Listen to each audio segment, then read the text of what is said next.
Olá, sejam bem-vindos a mais um episódio do Entendendo a Dor. Eu me chamo Leonardo Ávila, sou responsável pelo perfil Dor e Coluna no Instagram, que a partir de agora você pode encontrar em outras plataformas de redes sociais como o YouTube e as principais plataformas de podcast. Ao longo dos episódios do Entendendo a Dor, eu vou ter a oportunidade de entrevistar profissionais da saúde, sejam eles clínicos ou pesquisadores que de alguma forma atuam no âmbito da dor e neurociência. Ao longo das conversas a gente vai conversar, nós vamos ter diálogos, né? Hoje nós estamos aqui em 3 pessoas conversando sobre artigos científicos, pesquisas, vivências clínicas e alguns insights enquanto a livros que abrangem a temática dor e neurociência. Hoje eu tenho a oportunidade de estar com 2 fisioterapeutas, a Joana Moreira do Saúde perineal. Faz o teu merchan inicial de novo. Saúde perineal. E a Caroline Funchal do Papo de Períneo. De novo. Papo de Períneo. Tá. Bom. Gente, para quem não assistiu ainda os episódios do Entendendo a Dor, ele segue uma programação de algumas perguntas que já são pré-estabelecidas. Perguntas que foram obtidas ao longo de uma pesquisa que eu mesmo realizei nas redes sociais, né? Qual é a sua principal dúvida sobre dor? Então, uma série de colegas acabaram trazendo as suas dúvidas à tona e as que foram mais relevantes, eu acabei realizando uma sequência lógica para desenvolvermos essa conversa. Então, eu vou começar. Posso? Por favor. Bom, a Joana já é de casa, ela já está familiarizada. A Carol hoje é a primeira participação dela. Mas meninas, sintam-se à vontade para responder, Tranquilo, se cortarem, enfim. Tá? Bom, a primeira pergunta ela é complexa e bastante subjetiva, né? O que é dor? O que é dor? Então, dor, acho que é um relato, né, comum na prática clínica que a gente encontra, mas quando vem para definição, é sempre um conflito de ideias entre os profissionais. Mas acho que para nossa rotina do dia a dia de atendimento, a dor ela é sempre muito evidente e fica clara como uma resposta. Então, acho que Ela é também sensorial, uma experiência sensorial, muitas vezes de cunho emocional associado. E pode ser sentida de diferentes intensidades, vamos dizer assim. Então, eu posso ter a mesma, vamos dizer assim, a mesma queixa que a Joana, sofrer a mesma experiência que eu e de intensidades diferentes. ter um outro relato, né? Uma outra sensação e experiência em relação à dor. Exatamente. Dor é bastante subjetivo, né? Muito. Total. E multifatorial. A Carol pegou o início a definição usual de dor, né? Acho que a gente vai estar num número X de episódio, toda vez eu defino, quando eu falo, né? Mas é bom porque reafirma se estamos indo todos para o caminho correto, né? Ó, Se existe caminho correto. exato. A definição usual de dor, ela é antiga, é de 1994 ainda. Inclusive, a gente já está em 2020, né? Em 2019 foi lançada uma consulta pública com uma nova proposta de sugestão, que até então ainda não foi aceita. Mas dor, por definição, segundo a Associação Internacional para o Estudo da Dor, né? É uma experiência sensorial, emocional, subjetiva, desagradável, associada a um dano real ou potencial. Ou potencial, né? Então a gente consegue observar a partir da definição que a natureza da dor ela é multidimensional, né? E não necessariamente uma alteração estrutural como um modelo linear, né? E no caso não grata, né? Exato, Carol. A grande maioria das pessoas, quando a gente fala em dor, no caso, por exemplo, nós atendemos muitas mulheres gestantes e eu trabalho diretamente com o parto, na fisioterapia pélvica. Então, quando a gente fala de dor, muitas mulheres trazem o emocional do parto associado ao físico. Sim. E o medo de gerar mais dor, de tê-la, né, de senti-la. Então, esse acho que é o grande laço que a gente tem que tentar envolver, né? Perfeito. Cara, então eu já vou aproveitar a tua deixa e vou dando continuidade à sequência de raciocínios. A gente tenta definir dor, mesmo que seja bastante difícil devido à sua alta complexidade, né? E aí existe uma grande confusão na prática clínica, né? Dor é uma resposta do sistema nervoso central. Nocicepção é um outro fenômeno, né? Dor e nocicepção são sinônimos? É a mesma coisa? Não, são sinônimos. São definições que se necessitam, né?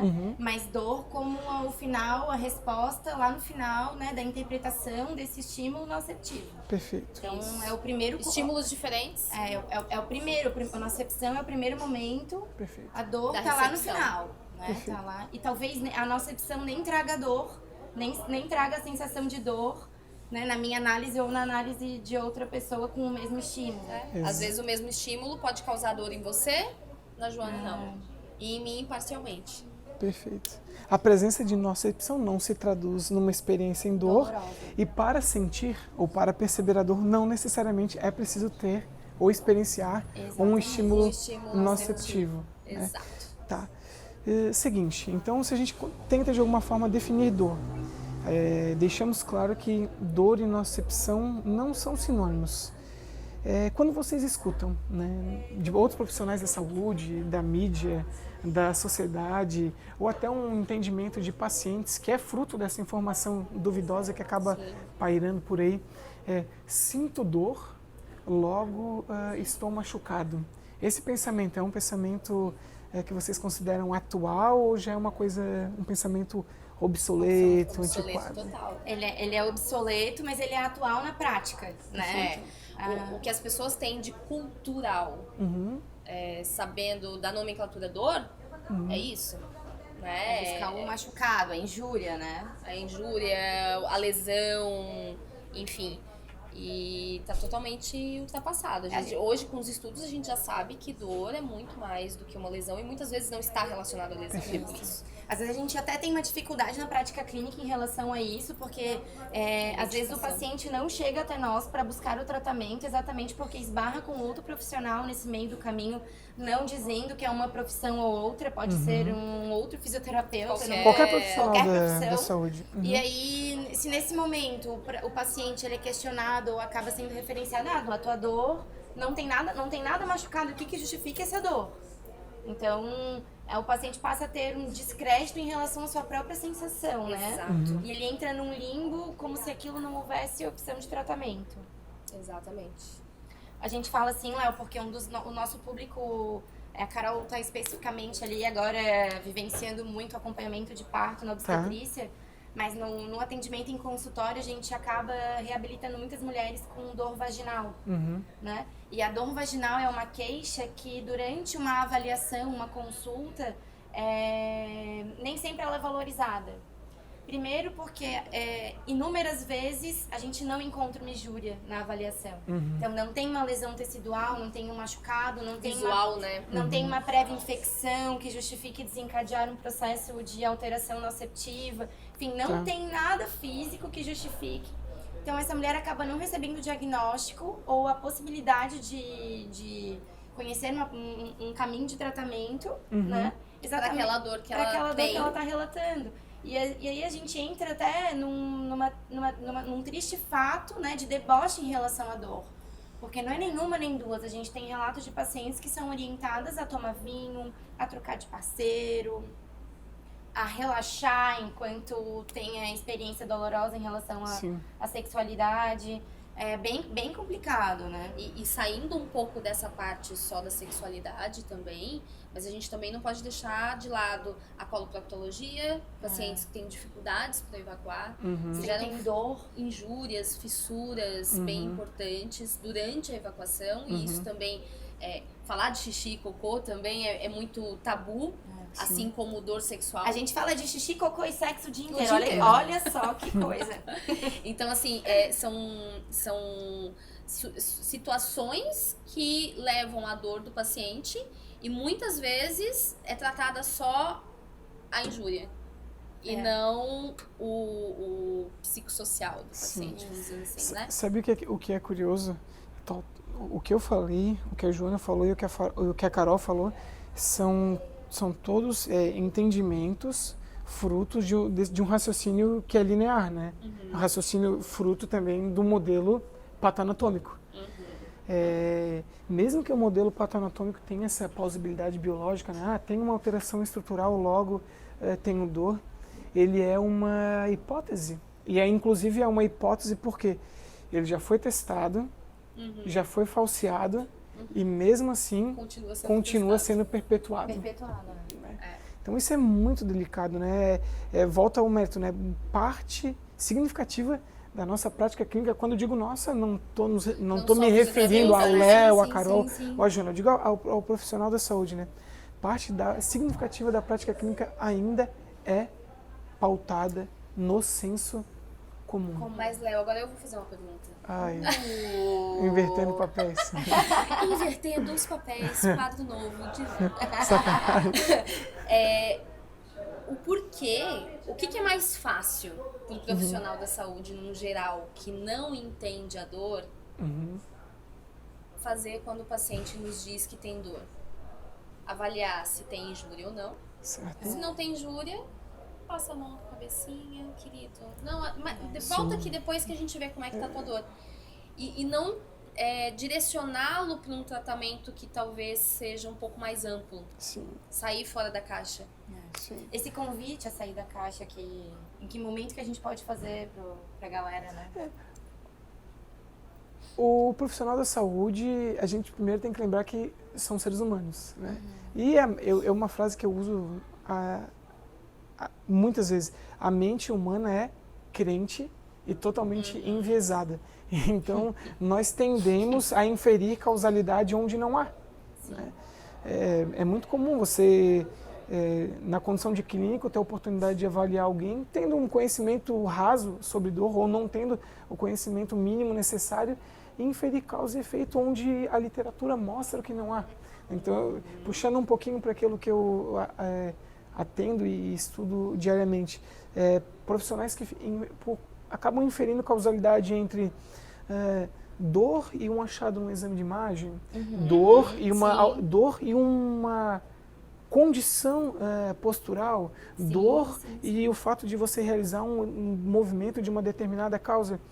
Dor e exercício, dor e atividade laboral. Exato. Então, acabam sendo condições onde a ciência contemporânea, com seus estudos escorados, né, numa boa metodologia, mostraram que não existe argumento válido para estar suportando esse tipo de afirmação e conduta, mas pela crença do profissional, né, e a sua dificuldade em ter a evidência científica de qualidade como um norteador para a sua prática clínica, acaba sendo um limitante, né? Esses são os famosos profissionais crônicos, que por muitas vezes, devido à sua inabilidade e às suas condutas inadequadas, acabam criando pacientes com sintomas persistentes, né? Crônicos. Consegui responder? Conseguiu. Uma boa sugestão é assinar o resenhador. Ah, sim. A Joana é mestre na arte do merchan, tá? Para quem não conhece, o resenhador é uma assinatura mensal onde você recebe 2 artigos sobre dor e neurociência todos os meses. Eu traduzo e o Arthur, que está aí atrás, faz todo o restante do processo. Então, gente, por favor, caso tenha interesse, sinta-se à vontade para entrar em contato conosco. E temos o resenha saúde perineal. Saúde perineal também. Tá. Meninas, olha lá. Desculpa a informalidade, tá? Chamar de meninas. Estamos aí, ainda bem que são meninas. Claro, né? Não é senhoras. Bom, Senhoras. Tentamos, de forma assim, rasa, né, conceitualizador, diferenciador e nocepção. Deixa claro que o pensamento tenho dor, logo tem uma alteração estrutural, é um pensamento antiquado. Aí uma pergunta sequencial. Mesmo na ausência de um dano estrutural passível de ser detectado na clínica, no consultório, por que algumas pessoas referem dor, então? A Carol, no início da fala, já retratou algumas condições que envolvem emocionalidade também, enfim. Por que algumas pessoas sentem dor, né? Lembrando que toda dor é real, simples fato de relatar, um indivíduo né? relatar para nós, Relatou a dor, Com certeza. independente da causa, né? A gente não pode, como tu bem colocou, né, Joana, menosprezar a queixa Até do uns paciente. anos atrás a gente ouvia muito isso, né? Aquele paciente ali, tudo era fibromialgia, Sim. né? O poliqueixoso. Poliqueixoso. Eu acho complicado isso, a gente não pode subjugar a dor do outro. Sim. E a gente tem que tentar detectar o máximo possível as causas. O que se tem de relatos na literatura que se denominam são os fatores psicossociais, ambientais, culturais, Perfeito. religiosos. E a gente tem que tentar fazer uma triagem disso tudo quando o paciente chega pra gente. E eu acho que às vezes a gente pode ir além até. A questão de atendimentos por planos de saúde, são atendimentos cada vez mais rápidos, não só por planos, né? Vamos combinar que tem muito que a gente Sim. conhece que a qualidade é. Então, assim, mas num geral, a gente está dizendo que os atendimentos estão sendo cada vez mais curtos para que os profissionais também consigam sustentar Tem um ali volume maior de maior de atendimento. Só que até quando esse paciente está sendo Bem assistido. bem assistido e não estamos deixando passar, entende? Ótimo. Então, claro, aqui, por exemplo, em Florianópolis, eu atendi plano por muitos anos. Sim. E a gente nunca deixa de Não, atender eu atendo por até tempo, hoje. né? Eu atendo até hoje. Mas o que a gente vê de outros profissionais da área da saúde é isso. São queixas de pacientes mesmo direto pra gente. É que o tempo ele não condiz a qualidade de atendimento, né? Exato. Essa definição de que tem que ser 1 hora, 40 minutos, 50 minutos é uma coisa muito cartesiana Isso. para um atendimento que tem tantos fatores a serem relacionados, relativizados. Pode assim. durar 30 minutos Tem e ser bem... por conduta, né? Tem conduta que é muito mais pontual. Eu até esqueci qual foi a tua pergunta. Não tem problema. São É que a divagações gente boas. começa Sim. Eu Não, viajei não aqui tem que a problema. Carol falou e esqueci Não a tem problema. pergunta. Não, a pergunta que eu fiz é... Existem alguns casos, muitos casos na realidade, onde a pessoa relata dor. Sim. Mesmo na presença do relato de dor, nós não temos testes clínicos sensíveis e confiáveis para determinar uma causa estrutural, ou seja, que seja passível de nós identificarmos. Palpável, vamos dizer assim. Então, aí a pergunta é, né, por que, mesmo assim, alguns casos doem? Qual seria, então, a justificativa por trás, né? Qual o potencial mecanismo por trás dessa dor? Do relato de dor, mesmo sem a injúria? Exato. Todos Eu sei que é uma aqueles a gente pergunta, citou.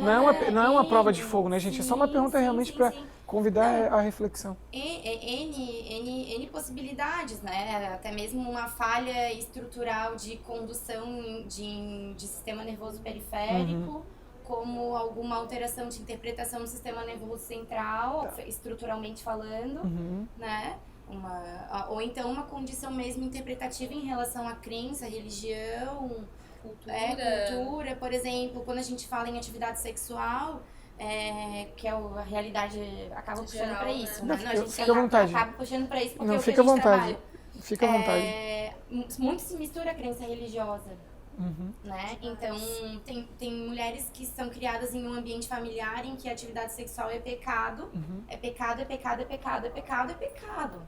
E aí, quando ela tá liberada para aquilo, é tão pecado que ela tem uma interpretação tão negativa quanto ao contato sexual que ele passa a ser ruim de qualquer maneira. E aí é uma possibilidade, é um exemplo, né? Uma possibilidade de ser uma causa de queixa. Perfeito. Enfim, só que às vezes nem ela mesma identifica que está dentro dessa estrutura. Por exemplo, eu já tive uma paciente de vaginismo, que vaginismo é uma patologia que não permite a penetração, né?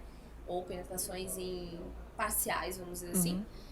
Total E na investigação, porque eu brinco que é uma eterna investigação, né? Então, durante os atendimentos, a investigação, a gente detectou que ela nunca teve nenhum problema de abuso sexual, por exemplo. É que nem sempre é consequência trauma, né? Ou a família foi repressiva demais ou teve um problema religioso. Mas ela teve uma intervenção com 4 anos de idade, onde ela precisou passar uma simples sonda uretral e ela foi amarrada por profissionais da saúde. Sim. Então, assim, qual é o impacto? A gente tem que pensar um pouco, num geral, desde a formação da criança até a nossa vida sexual ativa, por exemplo, nesse caso. E isso tem total associação com dor, né? Tem uma série de estudos São as memórias, né? Exato. Tá. A minha, não. Ele para, Não, ele eu achei parou, gelo ele aqui, olhou ó. que a gente tá num lugar lindo, chamado Coqueiros. E lá aqui a gente tá na frente do mar, bem lindo, maravilhoso. E lá tem um barquinho. Ele olha pro barquinho e pensa uma coisa bem maquiavélica pra perguntar pra gente. E a gente se gela. Não. Sabe o que é? Eu faço essa pergunta com uma intenção, né? Por que mesmo na presença na ausência de um dano estrutural, que ao menos a gente não consegue detectar, algumas pessoas retratam dor? Geralmente as respostas comuns, uma resposta comum é devido à multidimensionalidade da dor, devido a outros aspectos além do biológico, né? Condições psicológicas, sociais. E aí a pergunta que precede essa é: como fazer com que a sociedade como um todo, né? A mídia, profissionais de saúde, pacientes, entendam que, mesmo quando a gente não fala de um dano estrutural detectável, a gente não está falando que a dor é um componente inventado, né? Só puxando uma fala... Tá aí uma coisa difícil. Sabe o que falta? O que a gente estava conversando nos bastidores. Talvez a ausência de entendimento mínimo necessário sobre o mecanismo. O que uma emocionalidade repercute na dor? O que o fato da ansiedade repercute na dor? Do medo, de tu antecipar, do significado, o sono, outros aspectos. Tu acaba tendo alterações, agora é uma resposta que eu julgo, mas é generalista, tu tem repercussões neuroimune e endócrinas no organismo. E o fato de tu ter repercussões neuroimune e endócrinas, muitas vezes elas não são detectáveis num exame de imagem, numa ultrassonografia, num raio-x, numa tomo, numa ressonância magnética. Então, exato. Né? Sim. Aí que a gente nem entrou no âmbito do sistema nervoso central. Mas aí eu volto para a pergunta. Então, como fazer, né, ou desenvolver estratégias para a sociedade, a mídia como um todo, a população, clínicos, profissionais de saúde, pacientes, entender que a dor existe, é real, não é fruto, né? E não é fruto da sua imaginação, não é uma entidade que não seja passível de ser analisada e mensurada. Sim. É bem complicado porque às vezes a paciente vem com um diagnóstico, né, o diagnóstico de dor psicológica, né, como se fosse uma questão... É bem complexo, mas eu acho que o segredo disso é exatamente o que tu fazes, Léo, que é a informação e a educação em dor. Não em dor, mas em saúde no geral. É disseminar, né, informação, os próprios profissionais da área da saúde buscarem mais cursos e artigos, entender mais sobre dor, porque parece que cai tanto numa rotina, numa roda de rotina, né, onde as pessoas vão deixando. Então, acho que Perfeito, incentivo de estudo. Educação, acho que não existe... para todas as áreas da saúde, acho que não existe a melhor maneira, né, de iniciar um tratamento além da educação em saúde. Um paciente que é envolvido no meio de consciência, ele tem uma outra interpretação de tudo que acontece no tratamento dele. E às vezes a pessoa nem chega para nós, mas ela já está tendo esse benefício, né? Como, por exemplo, essa possibilidade de rede social. Sim, onde a gente acaba de uma maneira aberta fornecendo informação, como tu fazes no Dor e Coluna. E que, com certeza, muito mais pessoas hoje sabem que não existe necessidade de injúria à presença de dor, porque leram ou que acompanharam posts e textos e vídeos, conteúdo, né? Com certeza. Acho que educação em saúde. Então, onde é que entra essa questão na fisioterapia pélvica, na área de vocês? Onde nós encontramos aplicabilidade? Para esse modelo multidimensional da dor na fisioterapia pélvica. Acho que um paciente como um todo, ele merece essa abordagem global, né? Em todos os aspectos. Todo paciente que nos busca merece essa visão. Mas alguns específicos, assim, acho que a gente pode citar, que é o momento do desfraude da criança, o acompanhamento pediátrico. Tá. A gente é imerso em crença e embasado em cultura, né, que vai levando de mãe para filha e Senso vai, comum, o senso comum, o senso, né? exatamente, o senso comum, ele é tão prejudicial nessa fase que problemas sexuais ou constipação, problemas que a gente trata no adulto, tem origem no desfraude incorreto. Sim. Guiado por um adulto responsável por aquela criança. Sim. Não pensando em fazer mal, né? Mas baseado em uma crença. Então, nesse ponto, eu acho que é muito aplicável. Numa paciente com vaginismo, nem se fala. Outra questão, às vezes, até uma coisa que tem começado e tem aparecido muito no nosso consultório, é realmente a introdução à vida sexual ativa.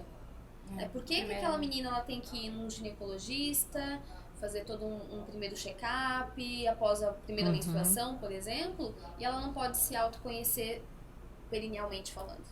Tem a noção A saúde perineal geral, né? E acho que outro momento também que é super aplicável a abordagem, a aplicabilidade, né, de um conceito mais multifatorial em relação à dor, é no momento do parto. Isso, né? com certeza. Porque na fisioterapia pélvica a gente acaba tendo uma abordagem específica de preparação na gestação para o momento do parto, né? Exatamente para alterar essa visão e expectativa em relação à dor. É muito culto a essa dor. Medo de ter a dor do parto. E por isso entramos num ciclo de cesárea. E a gente esquece que a cesárea é um procedimento cirúrgico que gera mais dor. Ou tanto quanto, não dá pra quantificar que é mais ou menos, porque cada uma tem uma sensação, né? Mas é um procedimento... Exatamente, mas é um procedimento cirúrgico que gera dor da mesma maneira, só que um é uma dor no momento, fisiológica e com uma função, um né? intuito, né? Exatamente, e o outro é uma dor que te acompanha por um processo de 3 meses. Joana, vou fazer uma pergunta. Ai, como tá. A Joana é mãe. Ela tem experiência com isso. Ô, Carol, tu acompanha partos com frequência? Com frequência, graças a Deus. E uma pergunta até para tu deixar claro para quem vai estar assistindo ou escutando, ou ambos. Não existe um padrão, né, na percepção de dor das mulheres, né? Exatamente. Não. Diversas alterações ali estruturais, algumas queixam com ausência de dor, outras com dor baixa, moderada ou alta. Exatamente. Eu tive paciente que já... Olha a variabilidade, o contexto, o significado. Ela relatava mais dor na dor de barriga do que no momento do parto. Exatamente. A forma como, na parte da obstetrícia, tenta-se também pontuar muito como é a dor da contração. E, na verdade, vai ser perceptível de diferentes formas. Umas vão sentir mais na região lombar, devido à inervação de S2 e S4, outras vão sentir mais cólicas, outras vão sentir muito mais como dor de barriga, outras não vão sentir nada. Tem as abençoadas na vida, que não vão sentir nada. E fases, né? Então, o que a gente, quando a gente está estudando a obstetrícia, a gente vê é que tenta-se pontuar por fases, né, do trabalho de parto. Mas é muito variável. A gente cada vez mais vê que a percepção e recepção de dor variável. E esse acaba sendo o nosso papel no acompanhamento nesse preparo, porque quanto mais segura a mulher está perante as sensações, né, e as possibilidades, e principalmente que aquilo é funcional, né, e que cada sensação que ela tiver no trabalho de parto é necessária e vai gerar por consequência, né, faz parte do... É um tijolinho da construção do trabalho de parto. Exato. Melhor ela vivencia aquele momento. Sim. Então, aí encaixa aquela frase clássica, né? A dor, ela varia da mesma condição para pessoas diferentes, ou seja, diversas mulheres no trabalho de parto, as respostas são distintas. Ela varia na mesma condição, ou seja, a gestação no mesmo indivíduo, uma mulher tendo o primeiro, segundo, terceiro filho, às vezes com dor, sem dor e médio dor, né? E também varia dentro do estágio do parto propriamente do parto propriamente dito. Carol e Joana, eu tenho uma, não sei se é penúltima ou antepenúltima pergunta, estou pensando agora, tá? Uma pergunta.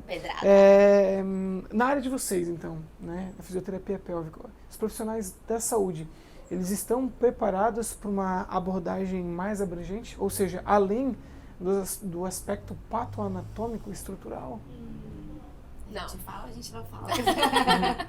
Assim, o que a gente pode dizer, acho que de uma maneira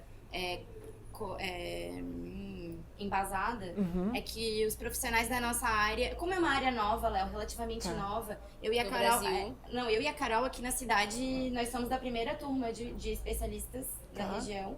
Então, éramos em muito poucas até uns 5 anos atrás, hoje que a cidade já tem mais profissionais. Mais profissionais atendendo. Então, querendo ou não, como é uma galera que está vindo para a prática há pouco tempo, a gente pode dizer que a relação, né, com a dor, ela tá sendo bem construída. Isso, né? Tá num processo. Tá num processo positivo. bom, assim, mas exatamente. falar que sai, acho que num geral, a gente pode dizer da fisioterapia. Isso. Num geral, sair sabendo lidar 100% com a dor, eu acho que... Não. Difícil. Muito difícil.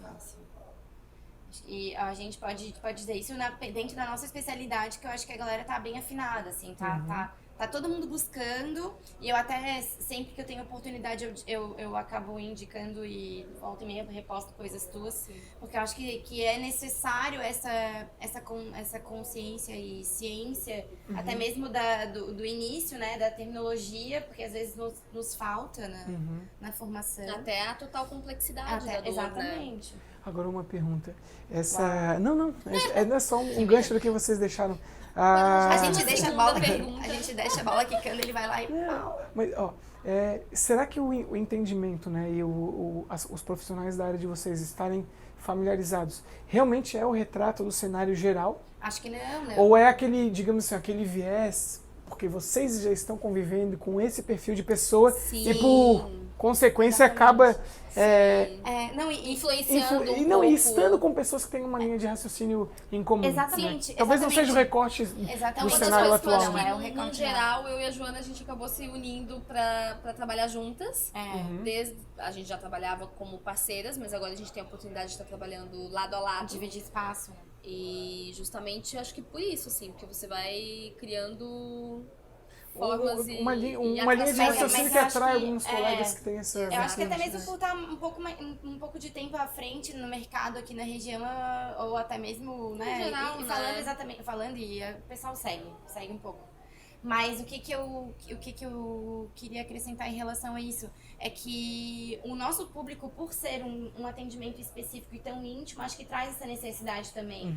Né? É muito difícil um fisioterapeuta que venha, né, para a área pélvica e sabe que vai tratar um vaginismo, porque de primeira já tem a ciência de que vai tratar esse tipo de diagnóstico, e ele acaba se munindo de informações, né, e com certeza tem que ter um contato diferente, assim, não dá pra ficar só na busca da injúria, quando a queixa é dor vaginal. Até porque, no caso do vaginismo, a gente pode ter um ciclo. Sim. Né? Sim. Dor,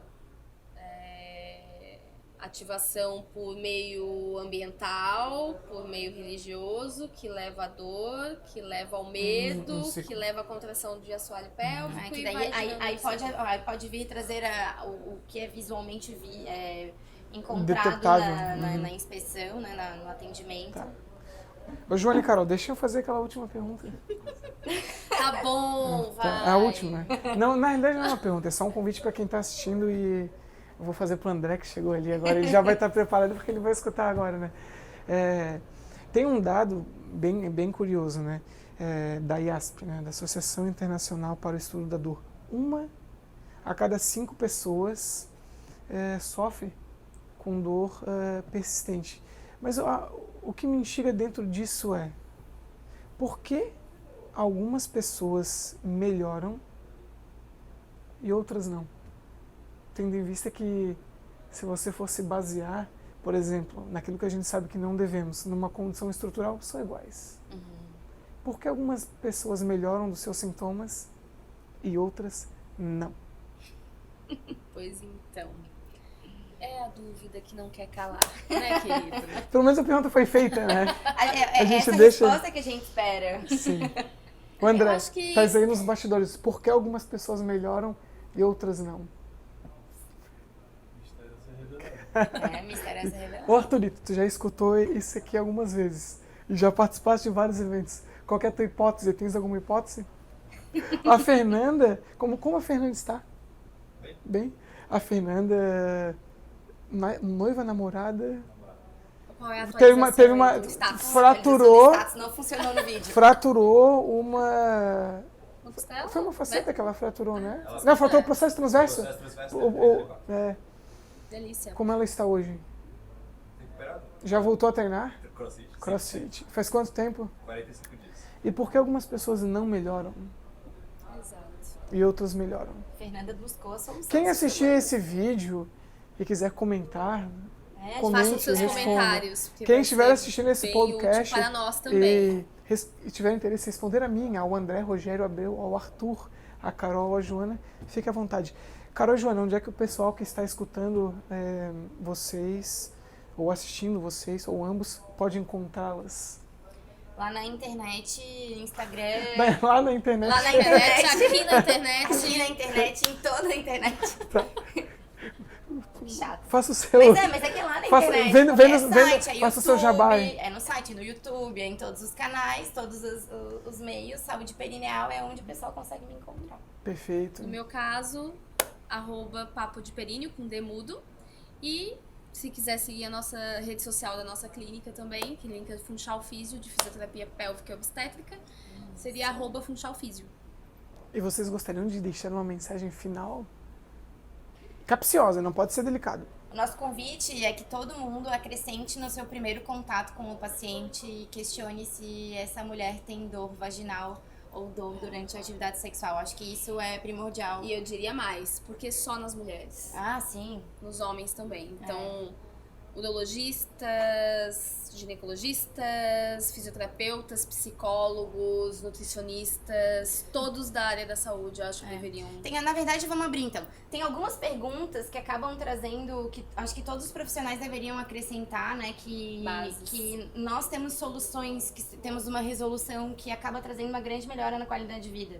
Por exemplo, pacientes que acordam 10 vezes à noite para dormir, Pra fazer xixi? na verdade não conseguem dormir, a gente tem possibilidade de tratamento que às vezes é resolutivo em relação à dor. Sim. Então, Exato.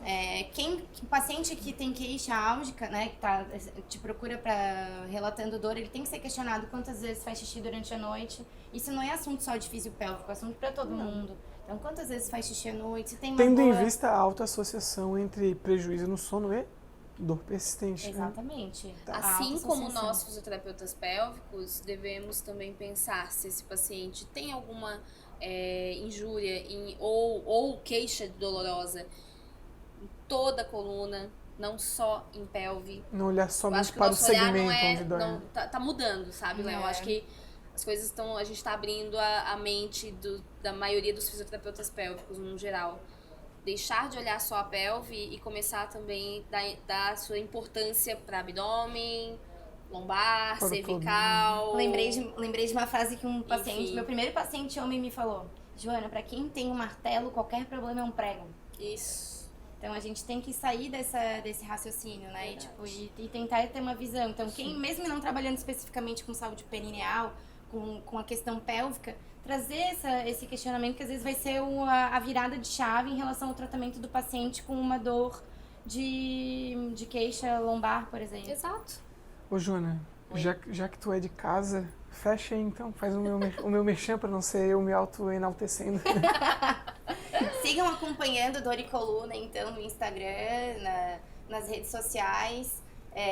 Compartilhe esse vídeo. Quanto mais visualizações, mais ele vai convidar a gente para bater um papo. Inscreva-se no canal. Isso. E sigam o Dor e Coluna e convide seus amigos para seguir Saúde Perineal. Eu sempre quis dizer uma coisa. Vai. Ative o sininho. Ative o sininho. Para O sininho- receber as notificações. Aponta pra cá, porque ele fica sempre pra cá. Ó. Ative o sininho. Valeu, gente. Obrigado. Fechou, né? Tchau, tchau. Ô, vocês são muito boas. Ficou bom. Ficou bom. Fala sério, se a união aqui não é boa. Nossa, se o Silvio Santos visse a gente, ele ia chamar. Não, ficou bom? Ficou bom. Vocês gostaram? Eu A gostei. gente deu uma gaguejadinha umas 2 vezes. Não. E aí, Ah, Arthur, deixa eu gaguejou? tirar. Gaguejou? Foi o melhor até hoje. Foi melhor? O quê? É espontâneo.